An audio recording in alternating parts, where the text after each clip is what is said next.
There are lots of 7 and 8 figure brands that already have some winning ads running, that already have their funnel flowing well and profitable. But the biggest problem I see among those is that they still miss out on so much scale and so many winning ads because they simply don't know how to do a simple thing in their ad account. And in this video, I will go exactly over that. My name is William and I've generated over 20 million in sales for 7 to 9 figure e-commerce brands. And with that having said, let's get straight into the video. So I'll show you live how to do that. So what most brands do is they go ahead, they look at their ads, they look what spent the most, and then they go ahead and look like, okay, this one spent the most and performed well. So let's try more educational ads, because this is an educational UGC ad. Then they go like, oh, okay, this performed well, this performed well. Okay, let's just do more of these ads. And then they see maybe, oh, this has a high ROAS, let's actually put more budget on this. So fundamentally, this is not wrong, but this is like only 20% of what you can and should actually do if you want to scale seriously. Because the very important thing is you don't want just to look at the final metrics and say, hey, I did this much money or this ROAS, nice, let's do more of it.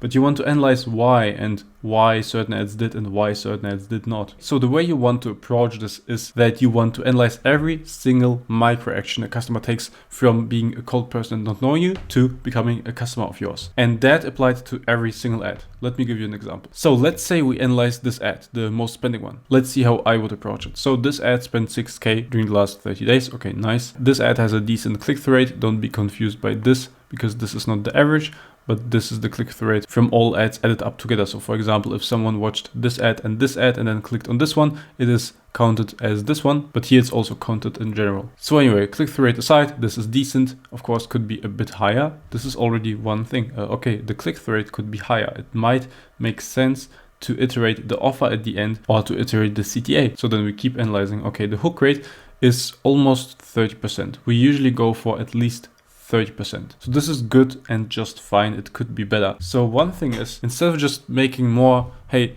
you know, this performed, we do more educational UGC ads. How about you go and say, okay, like the hook rate of this could be higher. For example, if we got a hook rate of like 40 or 50%, we would get almost double the amount of the traffic, double the amount of people who click on the ad, ideally, and also double the ROAS. Of course, it's not linear with ads. I understand that. But at the same time, the more, right?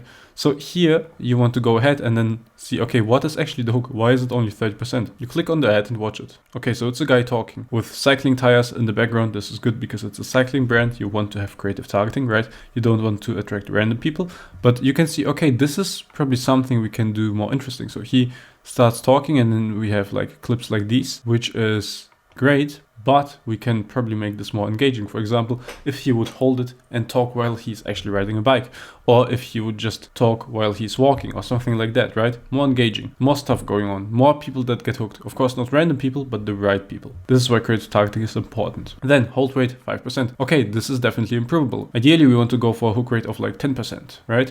This here is ideal. 18%, that's amazing. Now, how do we get this up? Again, we look at this and then we look, okay, where's the biggest drop off? The biggest drop off is from second to 1 actually to second 5, 6. So you can see the average playtime is around 6 seconds, which could be and should be definitely higher. And you can see, okay, most people actually drop off obviously before the average playtime. This is why it's the average playtime. Some watch it to the end, most drop off earlier. So most drop off a bit earlier than the average playtime. So it will be, well, basically this transition from second 1, 2 to second 5, right? So this is what we want to do more interesting. This is what you can do iterations of. So you make an ad that is exactly like that, but has 3 different hooks. Okay, the hook rate, and also has basically 3 different transitions into the ad that are actually more engaging and keep the audience watching. And obviously, if you get more people to get hooked, if you get more people to watch the ad, and then if you get more people to click on the ad, right, click-through rate, we have it here, then more people will eventually convert and more people will buy, and you will have a higher ROAS and you will have a higher purchase conversion value, and this is what we all want. So while the naive e-com brand would just go and say, hey, this kind of ad concept performs well, let's do more of it, we go and say, okay, like the weak point of this ad is obviously the hook and the transition after the hook. So let's iterate that part and improve it. And this is literally what you want to do for all the ads. So for example, the second spending ad, here we have a hook rate that is 48%, which is amazing. The hold rate is also almost 10%, which is good. Almost 10% of the people who get to see the ad on the screen watch it to the end. Super targeted, super good. right? The ROAS is even higher, the click-through rate is also higher, makes sense. Based on the metrics, it doesn't look like we could improve it by a lot, although what we can do to reach more people is basically we look at the angle at the hook and put hooks of different angles in front of it so that it attracts actually organically different people, and this ad scales within another audience. So let's check it out. The hook. CO2 canisters are unreliable. Meet the craft cadence. All right, rest in peace alternative. Very straightforward hook and then also visually engaging. Things are going on. E-mini pump.